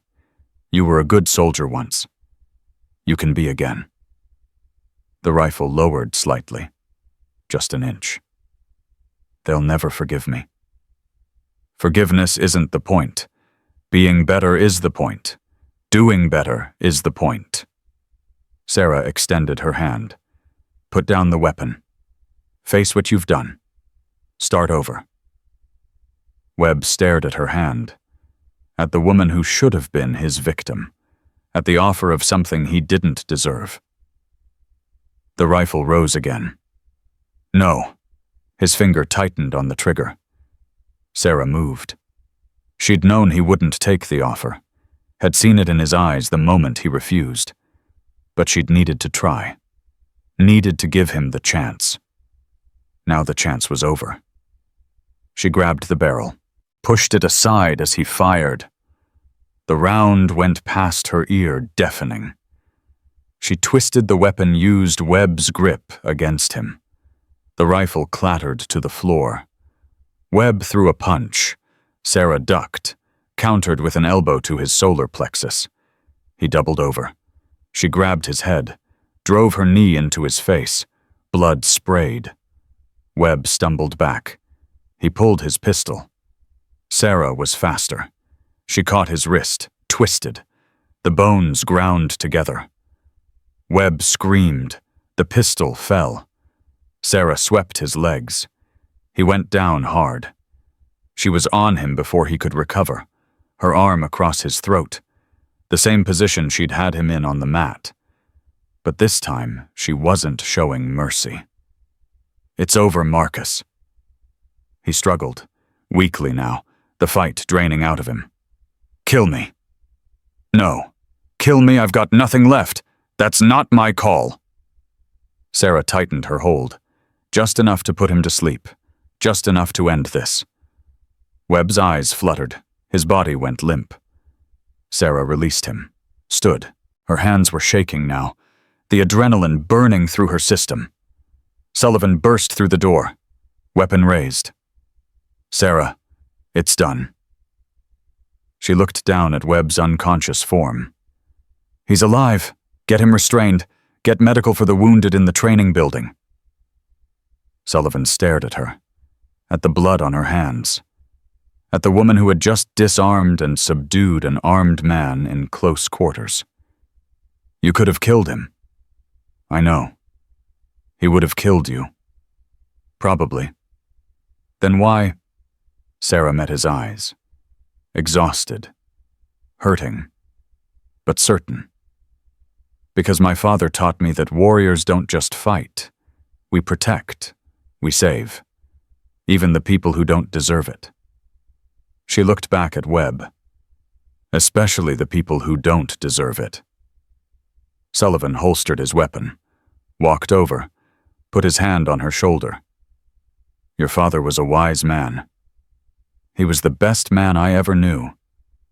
I think you might be catching up." Sarah almost smiled. Almost. "Get me a med kit. And then get me a phone. I need to call command." "What are you going to tell them?" Sarah looked at the command center. The bullet holes. The blood. The chaos. "The truth. That we have a lot of work to do, and that we're just getting started." 3 months after the Webb incident, the task force completed their final certification exercise. 31 operators standing in formation, one empty space where Webb had stood before his court-martial. Sarah walked the line, inspecting, evaluating, remembering where they'd started and marveling at where they'd arrived. "You've spent 12 weeks proving something that most people never understand," she said. "That strength isn't about size, that courage isn't about never being afraid, that being a warrior isn't about how hard you can hit, it's about how hard you can get hit and keep moving forward." She stopped in front of Lieutenant Santos, the Air Force PJ, who had led Bravo team. "Santos, you pulled 2 wounded operators out of a collapsing building during the Webb incident. You didn't wait for orders. You acted. That's leadership." Santos stood straighter, pride visible in her eyes. Sarah moved to the next operator. Sergeant First Class Davis, the Marine she'd helped carry out of Yemen. "Davis, 3 months ago you were bleeding out in a helicopter. The doctor said you might never return to operational status. What did you tell them? That they could watch me prove them wrong, ma'am. And you did. Fastest obstacle course time in task force history. Set the record last week." Davis grinned. Just trying to keep up with you, Lieutenant Commander. Sarah allowed herself a small smile, then moved on. One by one, she acknowledged every operator, their achievements, their growth, their transformation from individuals into a team. Sullivan stood at the end of the line, watching, waiting. When Sarah finished her inspection, she turned to face the full formation. Tomorrow, this task force deploys for our first operational mission. I can't tell you where, I can't tell you the details, but I can tell you this people are counting on us. Lives depend on what we do, and I know without any doubt that you're ready. She paused. Let the weight of the moment settle. Dismissed. Rest well. Tomorrow we go to work. The formation broke, operators dispersing to their barracks, last night of rest before the unknown. Sullivan approached as the others left. Hell of a speech. Learned from my father. He always said the words before a mission matter as much as the bullets during it. He was right. Sullivan fell into step beside her as she walked toward the command center. Sarah, there's something I need to tell you. Something I should have told you weeks ago. She stopped, turned. What is it? Sullivan's face was conflicted, the expression of someone carrying a secret that had grown too heavy. The mission tomorrow. I know where we're going. I know what we're doing. How that information is classified above both our pay grades. Because I helped plan it, before I transferred to your task force, before Yemen, before any of this. He took a deep breath. We're going to Tehran. Sarah's blood went cold. Tehran. Yes. The same Tehran where my father died. The same compound, the same mission parameters, the same target. Sullivan's voice was strained. Command didn't tell you because they were afraid you'd refuse, or that your judgment would be compromised. Sarah felt the world tilt. Everything she'd worked for. Everything she'd built. All of it leading back to the place where her father had died. Why are you telling me now? Because you deserve to know. Because I'm not the same man who would have hidden this to protect the mission. Because you trusted me and I need to be worthy of that trust. Sarah stared at him. The man who had been her enemy. The man who had become her ally. The man who was now risking his career to give her a choice. If I report this, you'll be court-martialed. I know. Command will say you compromised the mission. Probably. So why take that risk? Sullivan met her eyes. Because your father saved my life in Fallujah. Because you saved my life in Yemen. Because some things matter more than careers, more than regulations, more than orders. Sarah felt something shift inside her. The last wall crumbling, the final barrier falling. My father died in Tehran. I know. I've spent 13 years wondering what happened, how it went wrong, whether he suffered. The classified files are in Command's secure server. I have the access codes. Sullivan handed her a folded piece of paper. Read them if you want, or don't. That's your choice. But you should have the option. Then Sarah took the paper, stared at it. Why now? Why give me this the night before we deploy to the same place he died? Because tomorrow you might not come back. And if that happens, you deserve to know the truth first. Sarah clutched the paper. Her father's death. The answers she'd wanted for 13 years. All of it within reach. Come with me. Sarah, come with me. I don't want to read this alone. They walked to the command center, the same building where Sarah had subdued Webb, the same room where she'd almost died. Sarah accessed the secure server, entered the codes Sullivan had given her. The files loaded. Operation Ghost Phoenix. Tehran, Iran. March 15, 2011. Classified, top secret. She began reading. The mission had been a rescue operation. 4 American diplomats held by Iranian intelligence. Her father's SEAL team had been tasked with extraction. The insertion went smoothly. The approach was textbook. They reached the compound without detection. Then everything went wrong. The diplomats weren't in the expected location. Iranian forces had moved them 2 hours before the assault. Sarah's father made a decision. Split the team. Sent half to search the secondary location, while he and 3 others secured the original target. The secondary location was a trap. Iranian intelligence had known they were coming, had set up an ambush. Half of the SEAL team walked into a kill zone. Sarah's father heard the gunfire over the radio, heard his brothers dying, had a choice extract with the operators he had, or go back for the ones who were trapped. He went back. The report detailed what happened next.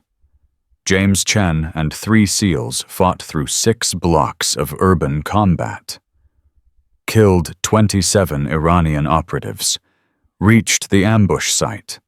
By then, only 2 of the trapped SEALs were still alive. Both wounded, both unable to move. James Chen carried one on his back, dragged the other with his free hand, fought through 3 more blocks while his team provided cover. They almost made it.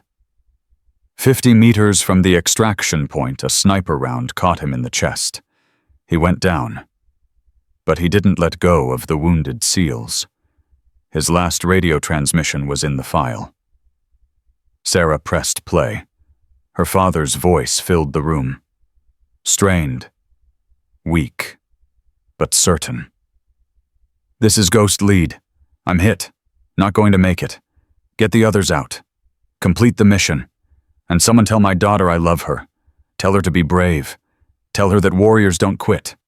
Tell her that her daddy is so damn proud of her." Static. Then nothing.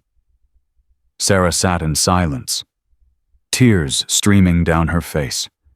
13 years of wondering. 13 years of not knowing. And now she knew. Her father had died saving lives, had died fighting, had died thinking of her. "He was a hero," Sullivan said quietly. "He was my father." He was both. Sullivan sat beside her. The mission succeeded, Sarah. The 2 SEALs he rescued. They made it home. One of them is a Master Chief now. The other retired last year. They both have families. Children, grandchildren, all because your father wouldn't leave them behind. Sarah wiped her eyes. He taught me that. To never leave anyone behind. To always go back. You honored that teaching in Yemen, when you came back for me. I honored him. Sullivan was quiet for a long moment. There's one more thing in the file. Something Command didn't tell you. Sarah looked at him. What? The mission tomorrow. The target we're going after. It's the same Iranian intelligence officer who planned the ambush that killed your father. Sarah's heart stopped. What? General Hossein Rashidi. He's been on our kill list for 13 years, but we've never been able to get close enough. Sullivan's voice was steady. Until now. We have intelligence placing him at a compound outside Tehran, the same compound where your father died. Sarah felt the rage building. 13 years of grief, 13 years of loss, all of it focused on a single name. You're telling me that tomorrow I'm going to the place where my father was killed to capture or eliminate the man who planned his death. Yes. And Command thought I shouldn't know. They thought your judgment might be compromised. Is it? Sullivan studied her face. The tears, the rage, the pain. No, I don't think it is. I think you're the only person who should lead this mission, because you understand what's at stake better than anyone. Sarah closed the file. Stood. We deploy in 8 hours. I know. I need to think. Alone. Understood. Sullivan stood, headed for the door. Paused. Sarah, whatever you decide tomorrow, whatever happens, I want you to know something. What? Your father would be proud, not just of what you've accomplished, but of who you've become, of the warrior you are, of the leader you are. His voice cracked slightly. And so am I. He left. Sarah stood alone in the command center, her father's last words echoing in her mind, her father's killer waiting in Tehran, her father's legacy burning in her chest. Tomorrow, everything would change. The aircraft lifted off at 0400. 31 operators. 1 mission. 1 chance. Sarah sat with her team, her father's notebook in her tactical vest, his words in her heart. Sullivan sat across from her. Their eyes met. Understanding passed between them. You ready? He asked. I've been ready for 13 years. The flight took 11 hours. 11 hours of preparation. Briefings, equipment checks, mental rehearsals. At 1500 local time, they reached the drop zone. Night had fallen over Tehran. The city lights spread below like scattered diamonds. All units, this is Shadow-led. Final briefing. The operators gathered around Sarah's tactical display. The compound is located here. General Rashidi is confirmed on site. Intelligence indicates 40 to 50 hostile forces. Our objective is capture, if possible, eliminate if necessary. She paused, looked at the faces around her. The trust. The determination. 13 years ago, my father led a mission to this same compound. He didn't come back. Tonight we're going to finish what he started. We're going to bring Rashidi to justice, and we're going to come home. All of us. Jackson spoke up. What's the plan, boss? 3 teams. Alpha takes the main building. Bravo secures the perimeter. Charlie handles extraction. I'm leading Alpha. And Rashidi, he's mine. No one argued. They understood. Drop in 5 minutes. Check your gear. Check your weapons. Check your hearts. Sarah's voice hardened. Tonight, we write history. The drop was perfect. 31 operators landing in formation. Silent. Professional. Deadly. They moved toward the compound, 3 kilometers of hostile territory, every shadow a potential threat, every sound a potential alarm. Sarah led Alpha Team through the darkness. 10 operators behind her. Trust behind her, her father's memory driving her forward. They reached the compound perimeter at 2300. Bravo Team was already in position. Charlie Team staged for extraction. All teams status check. Bravo in position. Perimeter secure. Charlie standing by. Extraction ready. Alpha moving to breach point. Sarah approached the main building, the same building where her father had fought, where he had bled, where his mission had begun to fall apart. She touched the wall. Cold stone beneath her fingers. Her father had touched this same wall, had stood in this same spot. I'm here, Dad, she whispered. I'm finishing it. Alpha Lead, we have movement inside, multiple contacts, 30 plus. Copy, proceed with breach. Jackson set the charges. The team stacked up. Sarah at the front, where leaders belonged. Breach in 3, 2, 1. The door exploded inward. Sarah went through first. Contact immediate. 3 hostiles in the hallway. All armed. All reacting. Sarah's rifle spoke. Controlled bursts. 3 targets down in 2 seconds. Clear. Moving! The team flowed behind her, room by room, threat by threat, shadow protocol in perfect execution. Contact left, Jackson engaged. 2 more hostiles down. Contact right, Williams neutralized the threat. They pushed deeper into the building. Stairs ahead, the 2nd floor, where intelligence placed Rashidi. Alpha team, be advised. We have movement on the roof, possible hostile reinforcements. Bravo, can you engage? Negative. They're inside the building now, coming down toward your position. Hostile forces above, hostile forces below. Alpha team caught in the middle. Sarah made a decision. Jackson, take half the team. Hold the stairwell. No one gets past you. What about you? I'm going up. Rashidi is on the 2nd floor. Alone. Sullivan with me. Everyone else hold position. Sullivan appeared at her side. Ready. They moved. Up the stairs. Toward the man who had killed her father. The 2nd floor was chaos. Guards running. Shouts in Farsi. Alarms blaring. Sarah and Sullivan moved like ghosts, taking down threats, clearing rooms, getting closer to the target.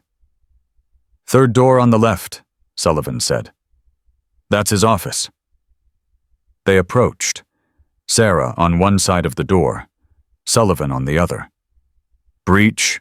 No, he might have hostages. We go quiet. Sarah tried the handle. Locked.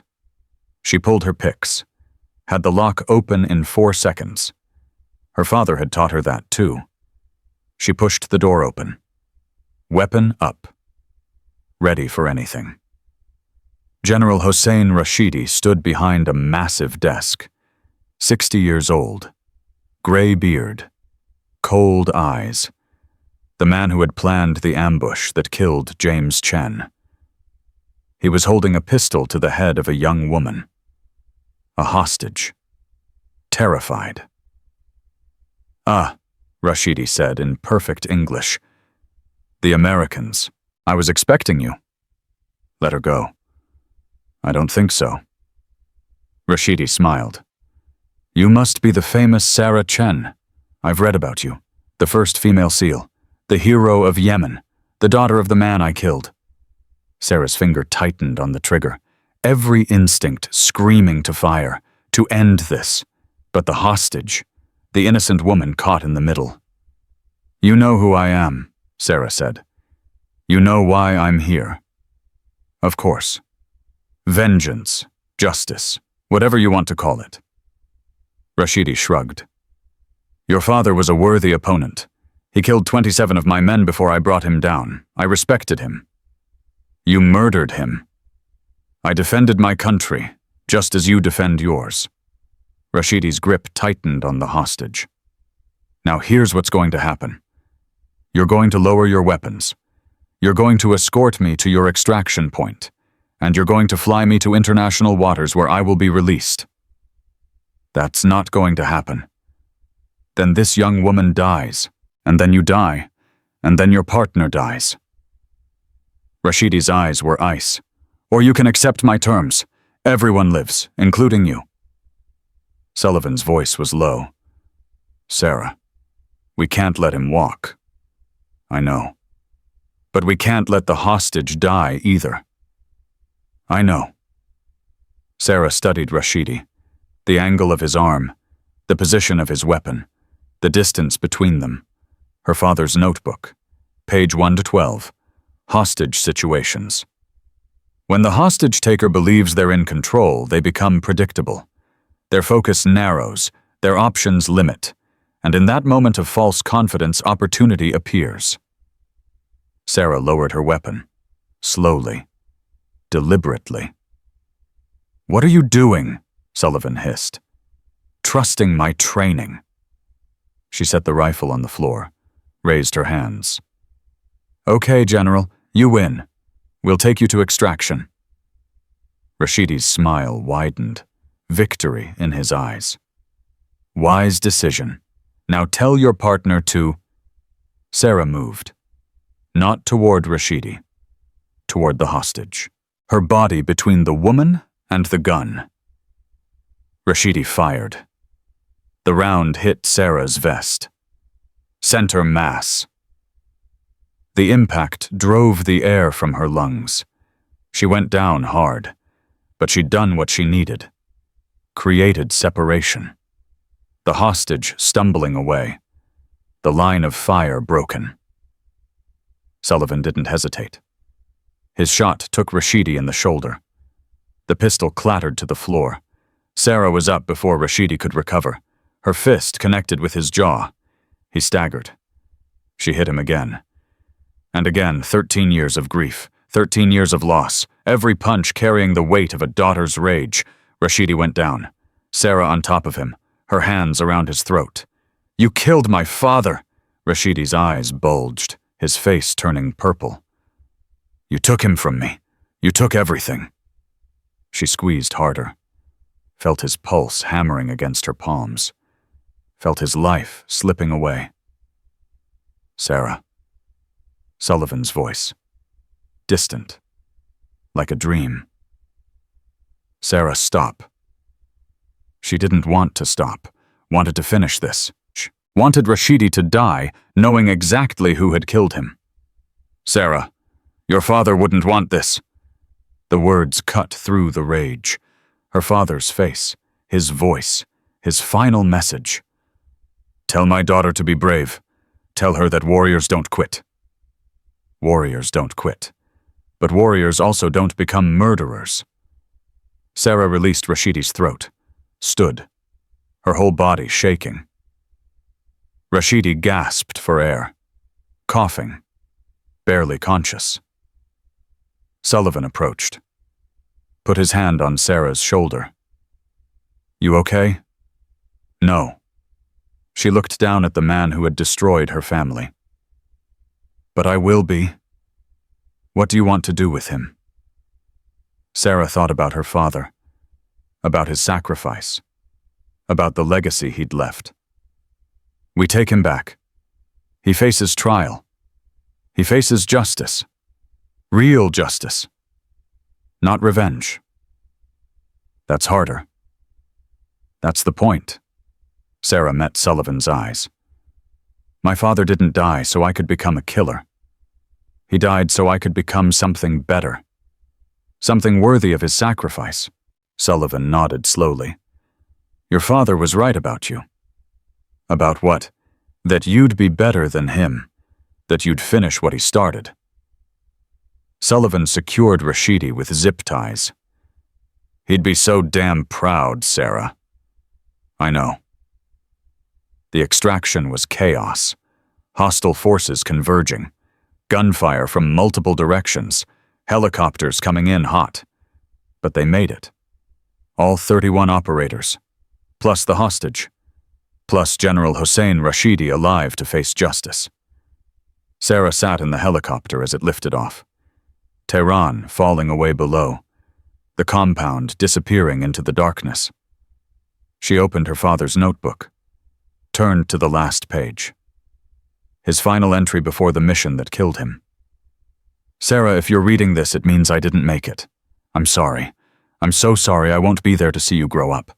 To teach you everything I wanted to teach you.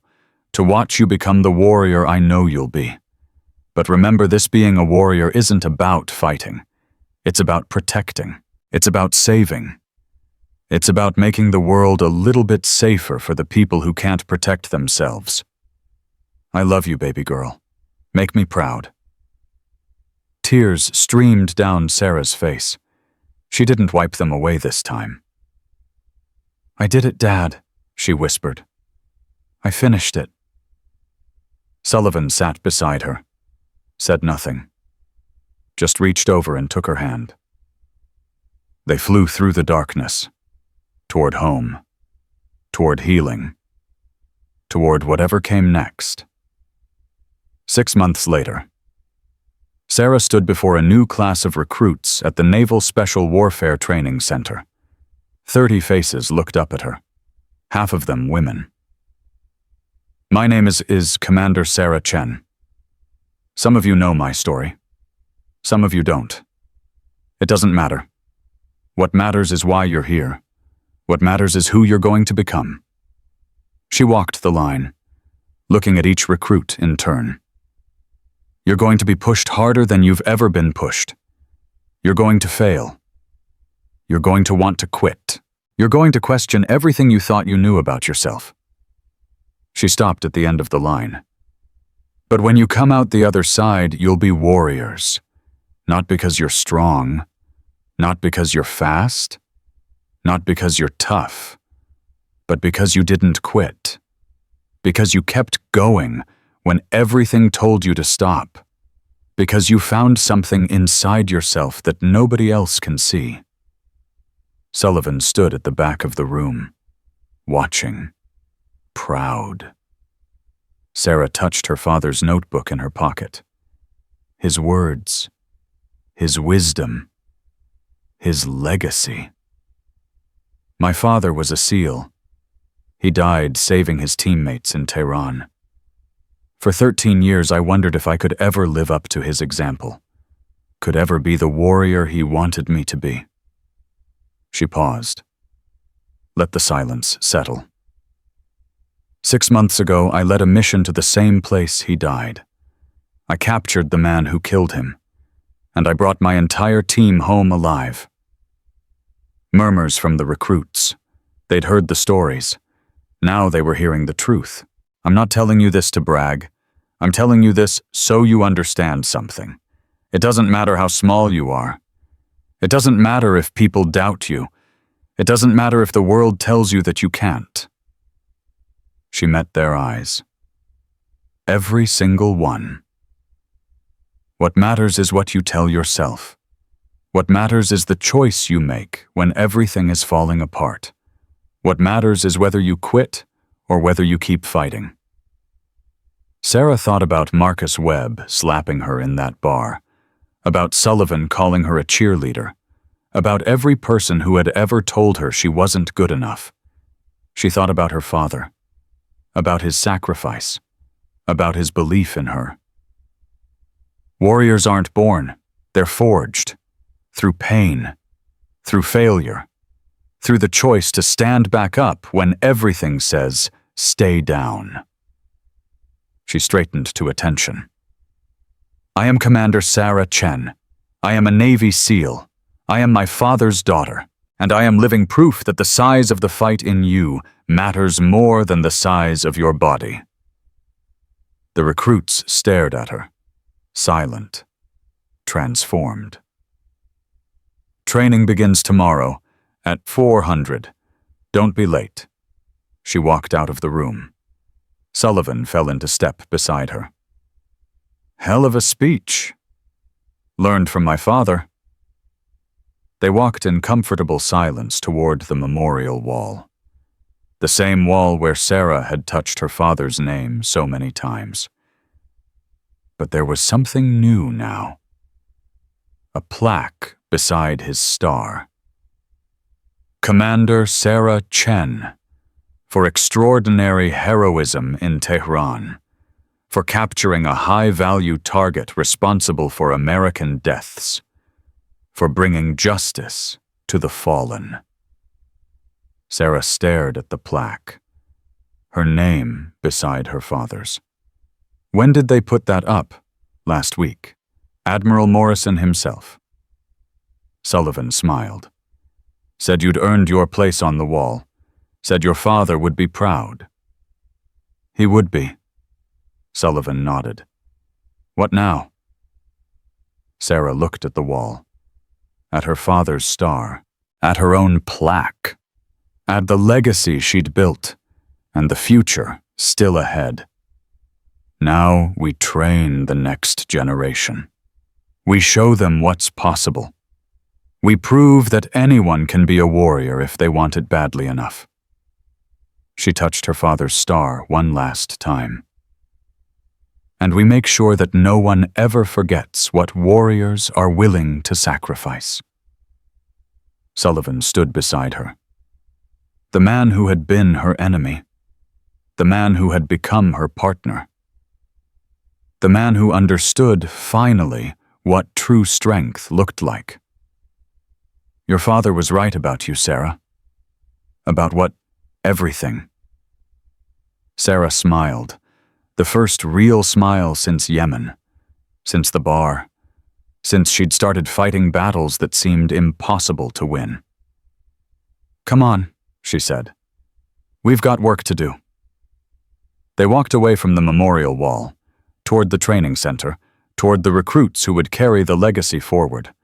Behind them, her father's star gleamed in the afternoon sun. A reminder, a promise, a challenge to everyone who came after. Sarah Chen had proven what no one believed possible. She had earned her trident. She had saved lives. She had captured her father's killer. She had changed minds that refused to change. And she had done it all as a woman, as a warrior, as her father's daughter. The world had told her she was too small. She had shown them that size was nothing compared to spirit. The world had told her she was too weak. She had shown them that strength was measured in sacrifice, not muscle. The world had told her she didn't belong. She had built a place for herself and for every woman who would follow. Some people tried to slap her down. They learned too late that attacking a Navy SEAL was the last mistake they would ever make. Sarah Chen walked into the future with her head held high and her father's legacy burning in her heart. Because warriors don't quit, warriors don't break, and warriors never, ever stay down.